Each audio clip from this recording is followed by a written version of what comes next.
morning, everyone. As you know, the Christchurch Vegetarian Society hosts a variety of activities here, as you can see in the hall, and talks is a very important part of these activities. So today we have Cath King with us, and she's known online as the plant-based, can you hear me? Yes. Okay, nutritionist. Cath is an eco-nutritionist, holistic health consultant, and a health writer. Her work considers the relationship between food, human health, the environment, agriculture, spiritual growth, and social development. Her mission is to help people create personal and global health, happiness, and peace. Something that all of us are looking for all the time, I think. Cath is a graduate of Massey University, the Ekaya Foundation, and the Vegetarian Health Institute. She is the owner of Seeking Health, founder of Seeking Change, and author of Secrets of Raw Uncooking.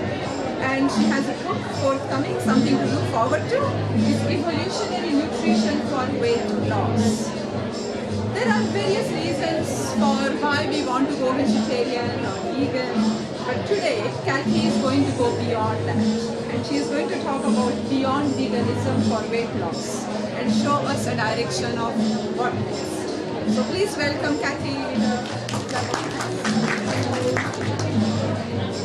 Thank you very much. Can you all hear me okay with this?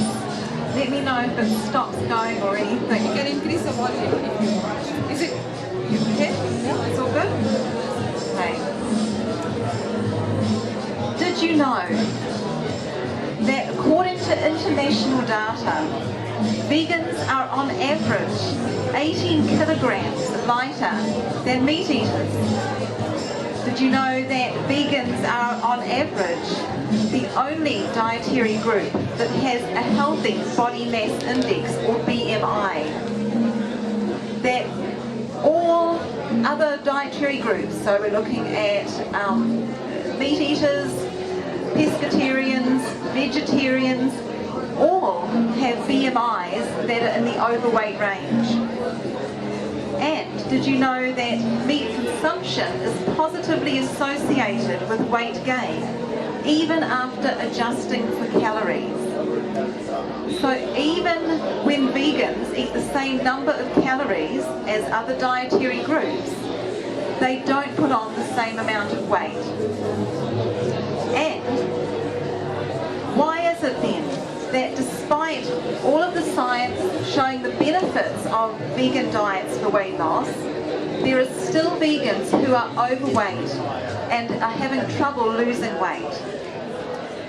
You know, it's a bit of an oxymoron really, isn't it? Combining those two words, vegan and fat.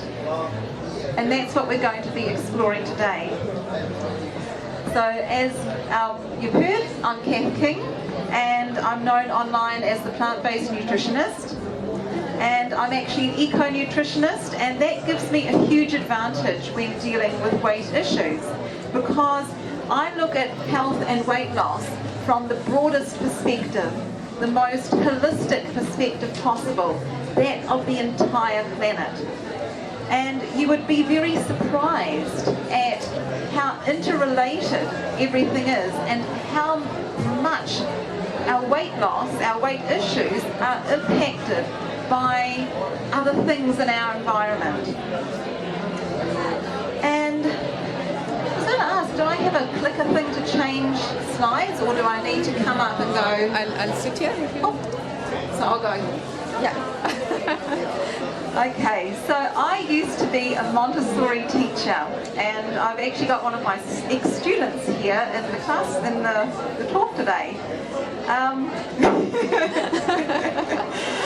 And my favourite quote of Dr. Maria Montessori is that no matter what we touch, an atom or a cell, we cannot explain it without knowledge of the wide universe.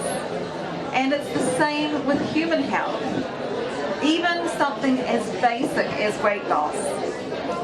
And that's actually, I think, what's wrong with many of the popular weight loss diets out there today.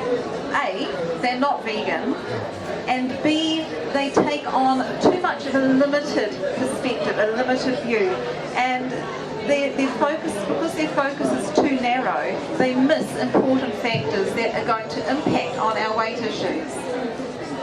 Now, given that there is so much for us to consider in order to answer the question about why some vegans just can't lose weight, and I've got such a short time to do it in with you today, I've chosen just a couple of factors to focus on. But I do have lots of other resources that you are available, you can access online. Free webinars, videos, articles, a podcast, plus my paid services. So there's actually a form underneath your seats with a pen. And if you write your name and address, email address on there, I'll add you to my mailing list and you'll get a free report called When a Vegan Diet Isn't Enough for Weight Loss, and that will cover everything that I'm talking with you about today, so you won't need to make notes. And as well as the free report, I've also got a whole lot of other free gifts that people will have access to when they join the newsletter as well. And I was just talking to Mahini before you arrived and saying how I so much enjoy doing the Vegetarian Expo each year. And it's kind of because in a culture, we live in a culture that promotes eating meat as being normal, natural and necessary through our dominant ideology of carnism. And so I tend to spend much of my time as a vegan nutritionist trying to convince people that it's not only possible but far easier to be healthy without consuming animal products.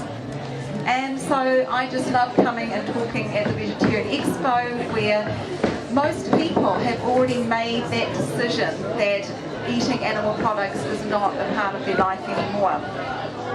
And I know that often at extraordinary personal costs, and sometimes many of you as vegans and maybe activists labour tirelessly to protect the welfare of all animals. Overweight vegans, however, have failed one important animal, themselves. So my intention today is to help you to take your own welfare and your right to be slim, happy, healthy and peaceful as seriously as you take the rights and well-being of others. So just a quick show of hands, who here is already vegan? Lovely. Vegetarian? And meat eating but interested in kind of looking in a different direction. Okay, well welcome to all of you, and I've hopefully got something that will be helpful to all of you today. Okay, at the most basic level, weight loss is about calories in and calories out. So if you put more calories in than you expend, you'll gain weight, and if you expend more calories than you put in, you'll lose weight. It sounds really simple, and I know that you want me to tell you that there's a magical pill or substance or technique that trumps the calorie equation, and I can't do that. Because while there's a lot more to it than just calories in and calories out,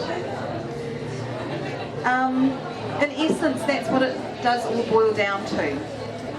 And so yes, your hormones play a role, and I have a whole webinar on balancing your hormones to master your weight that you can access when you sign up to my newsletter.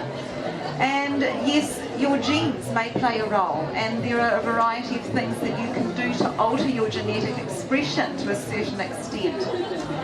Yes, some kinds of calories affect weight loss more than, or weight gain more than other types of calories. Yes, there are psychological aspects of weight loss, especially for those who suffer from food addictions, which a lot of my clients do. Yes, it's harder for a woman to lose weight for a man. Yes, it's harder to lose weight as we get older, and we have to employ some special strategies to help us to do that. And yes, toxins, sleep and stress all play a role. But all those things either play only a very small role All their role is actually in influencing one side of this calorie equation or the other. The science is very clear. It's mostly about calories in and calories out. And that being the case, when I work with people, we focus quite a lot on the calories.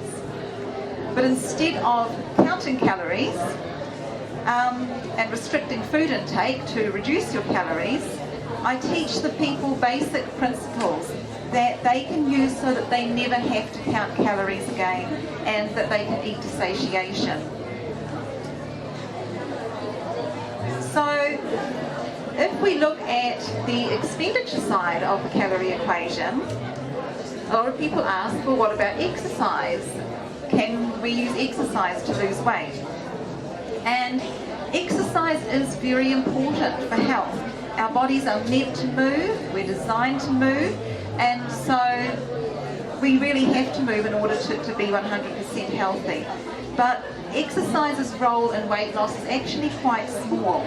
The fact is that you can't out-exercise a bad diet, and as John McDougall says, it's the food. And so let's start by crunching some numbers on trying to lose weight through exercise. Okay, half a kilogram is 3,500 calories. And that means that you need to burn 3,500 more calories than you eat in order to lose 500 grams. And burning 3,500 calories with exercise is very, very difficult. You would need to run for an hour and a half to burn only 1,000 calories, or about 150 grams of fat. On the other hand, eating 3,500 calories a day is very, very easy. So 2 veggie burgers and some chips is nearly 2,000 calories. Plus, the more you exercise, the hungrier you get and the more you want to eat. So while exercise is great, and in my weight loss programs we do have sections that focus on different types of exercise and how to add them to your lifestyle to help you in your weight loss, exercise alone won't solve your problems with weight. Thank you. So how do we do this with food? Let's start by taking a look at the calorie density of certain kinds of foods. And as you can see, eating foods that are above the line, the vegetables, the fruit, the whole grains and the beans, these foods are very low calorie density. And they're also high in fibre, water content and micronutrients, so the minerals, vitamins and antioxidants that we need. But we have to be very cautious of foods that are below the line. They're a lot more calorie dense and they generally have no or little water, fibre and far less micronutrients. Now if you're vegan, you've already cut out a big source of calorically dense, nutritionally inferior foods. So that's great. But you can see that there are still some very high calorie foods that we can have as vegans. Flour products, including gluten-free flour products. There's also a lot of high fat, high sugar vegan junk food that's available now. And nuts and seeds aren't so bad because even though they're quite a high calorie density, they also have fibre and they also have a lot of micronutrients. But it's actually the item at the bottom of the list that we're going to focus on next. The oils, 4,000 calories a pound, and a pound is just under 500 grams. Thank you, Calorie. Now, oils are fats. In fact, they're 100% fat. And fat's role is that of an insulator, and you can see this guy is very well insulated. Its role is also that of storage for times of famine. Fats also insulate our nerves, our organs and our joints. and it also helps us to absorb fat-soluble vitamins and minerals. But I'm guessing that if you're here, you probably have enough insulation going on, and there's not going to be a famine anytime soon. So the amount of fat we need in our diet is very, very small. And we only require, it's okay, we only require certain kinds of fats. And these are called essential fatty acids. And these are fats that we don't make ourselves, and that's why they're called essential. So basically we need a form of omega-3 called alpha-linoleic acid, and we need a form of omega-6 called linoleic acid. So the balance of omega-6 to omega-3 is also really important. Normally we want a balance of a maximum of 4 omega-6 to 1 omega-3. It's kind of better if it's more of a 1-to-1 ratio, but keeping it at that 4-to-1 ratio is quite important, because omega-6s are pro-inflammatory and omega-3s are anti-inflammatory. So when we have a nice balance, the balance that we're meant to have, our body's inflammation is in balance also. And when we're eating too many pro-inflammatory foods, including the omega-6 fatty acids, inflammation can kind of get out of control. And so any diseases or conditions that are related to inflammation can be made worse. And obesity is one condition that is related to inflammation. So we don't need saturated fat and we don't need cholesterol, because our bodies make our own saturated fat and cholesterol just as all other herbivorous animals actually do. So if we're not eating animals, because we're not, where do we get our fat? What about healthy olive oil? Is olive oil healthy? Everyone says how heart healthy olive oil is, so let's do some number crunching and figure out whether olive oil is a health food or a junk food. And we're going to start by looking at a food that we know is a junk food, something that we can all agree on is a junk food, and that is white table sugar. So white table sugar contains 50 calories, it has no protein, 12 grams of carbohydrate, no fibre, no fat, no omega-3, no saturated fat, no minerals, and no vitamins. So basically, white table sugar is empty calories, and that's basically the definition of what a junk food is, empty calories. So now let's compare that with olive oil. So the same amount of olive oil, 1 tablespoon of olive oil, has 120 calories. So it's got more than double the number of calories as white table sugar does. It also has no protein. It has no carbohydrates, no fibre. It has 14 grams of fat, so it's 100% fat.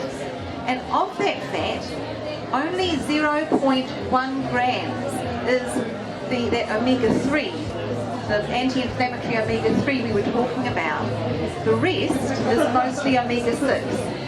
And it also has 1.9 grams of saturated fat. Olive oil has no minerals and only a small trace of vitamin E. So when we look at olive oil, we can see that it actually corresponds more to a junk food than a health food. And I mentioned before that we need to get a good balance of omega-6 to omega-3, and that balance should be a maximum of 4-to-1. Well, olive oil's ratio is 14-to-1. So you can see by eating olive oil that it's going to be really hard with the rest of your diet to bring your inflammation back under control and to get that ratio back to where it should be. So, I want you to imagine that you invite me out for lunch. and I can be fun, I promise. And you invite me out for lunch, and I say, well, I put on a bit of weight, and so I'm on a diet, and you can't make fun of what I order. And you, being a very nice person, say, of course I won't make fun of you. And so we go out for lunch, and I order a big salad, and then I get a bottle of olive oil, and I pour some olive oil on, and I mix up my salad really well, and I eat my salad and nothing else. Would anyone think there was anything strange about that? It's kind of what we're told to do if we're on a diet, right? Now, I want you to imagine that we go to the restaurant and I order a salad, but then I take out from my handbag a tub of cookies and cream ice cream. Now you want to invite me out for lunch, don't you? So I take out my ice cream and I take out a half cup measure, because when you're on a diet you have to measure your food. And I measure out half a cup of this premium ice cream, and I put it on my salad, and I mix it up, and I eat the salad and nothing else. Would anyone see anything strange about that? What would you think of me? You kind of think I was nuts, right? Well, guess which has more calories? The olive oil. 2 tablespoons of olive oil has more calories than half a cup of premium ice cream. So, all fat has about 9 calories per gram. So if you compare that to carbohydrates, carbohydrates have only 4 calories per gram. Every tablespoon of olive oil, as we've seen, has 14 grams of fat. And so when we do the maths, that works out to about 120 calories.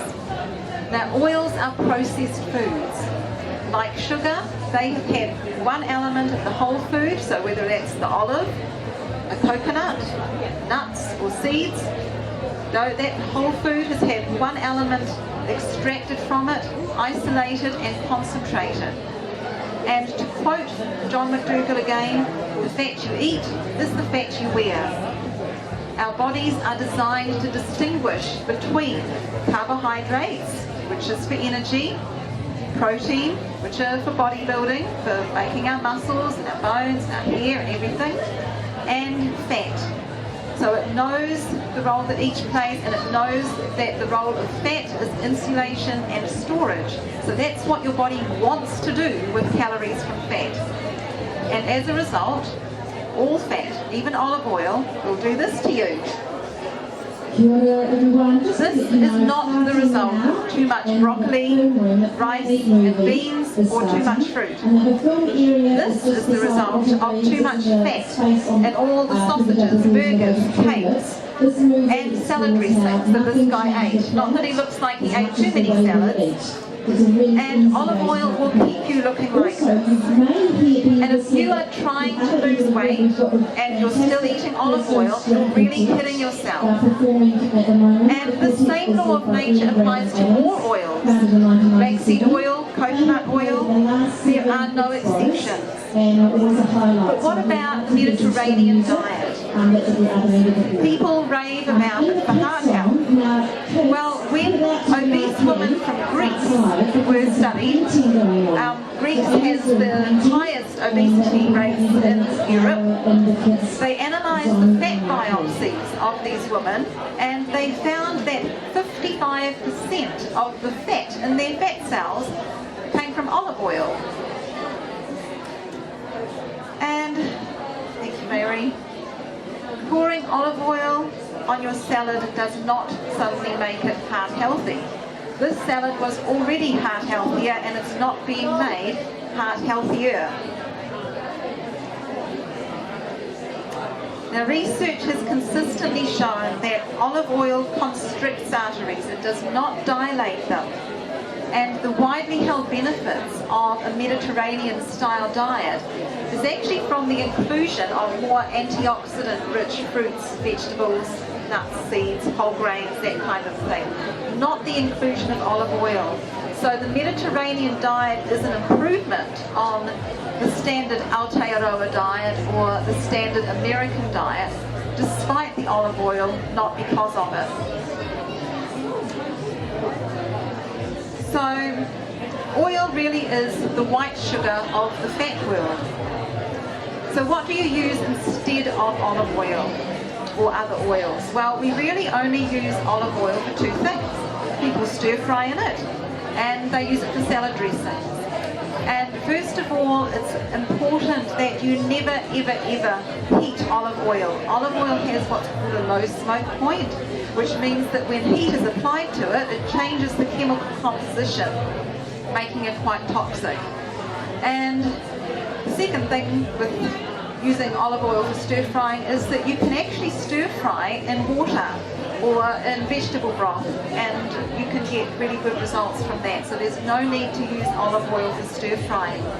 In terms of salad dressings, it's fantastic just to blend up different fruits, vegetables, sometimes nuts, seeds, avocado, and voila, you have a delicious salad dressing with some herbs and spices and that kind of thing added. Now, nuts do seem to be inversely associated with weight, meaning that people who eat nuts tend to be slimmer than people who don't eat nuts. But that doesn't mean that you can go overboard with these foods because they are very calorically dense. Most people who want to lose weight need to be quite careful with their nut, seed and avocado consumption. They're great to eat in a small quantity rather than as a staple, and it's best to consume them with a meal rather than on their own or as a snack, because the fat content of these foods can actually help us to absorb more nutrition, more nutrients from other foods that we might be eating as a meal. So you can have them sprinkled on your porridge in the morning or on steamed greens, or you can add them to your salad or to your dressings. And also make sure to include at least a tablespoon of flax seeds or chia seeds, or even some walnuts each day, so that you can get a really good balance of omega-6 to omega-3. And in my weight loss program, I do have lots of recipes for salad dressings that don't use any oil, and for main meals that aren't cooked with oil. So we're getting all our fat through whole food sources rather than from isolated processed oils, because any kind of oils, whether they're in the form of liquid oils or solid oils like coconut oil or margarine, are isolated, refined fat where all parts of a food, a whole food, except for the fat have been discarded. And the leftovers represent fat in a form that is definitely more concentrated than the human body is set up for. Liquid and solid vegetable oils tend to be excessively high in those pro-inflammatory omega-6s, apart from the obvious ones like flaxseed oil, and they don't add to feelings of satiation. They've done research where two groups of women were given identical meals, a bowl of pasta with some marinara sauce on. One group ate just that, and the other group ate that same meal with some oil on top. And they both report exactly the same feelings of satiation. So oils do not add to our feelings of being full or hungry. Thank you. So now we've looked at how olive oil is even worse for weight loss than ice cream. Ice cream was 207 calories per 100 grams. And now I'd like to talk to you about another food that's worse for weight loss than ice cream. It's maybe not as bad as oil at 884 calories per 100 grams, in terms of calorie density at least, but it's still pretty bad. And it's also got some additional issues for weight loss that oils don't have. I wonder if you can guess what it is. It's hot and steamy on the inside, warm and crusty on the outside. It's 265 calories per 100 grams, and that's before you make it into a butter boat.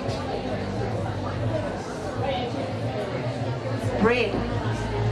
Some people even call it the staff of life, it's so good.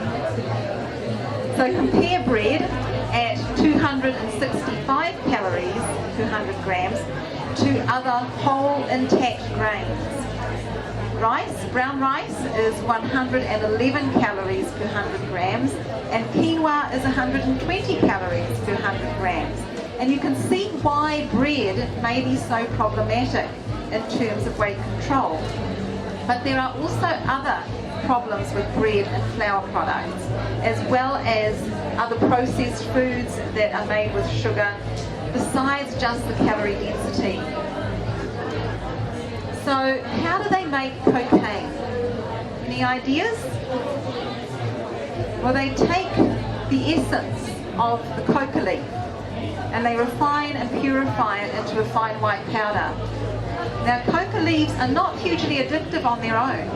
If you were to pick the coca leaf and put it in your mouth and chew it, like the natives of South America do, you would experience a slight numbness on the inside of your cheek, and you would have a slight lift, somewhat akin to drinking a cup of coffee.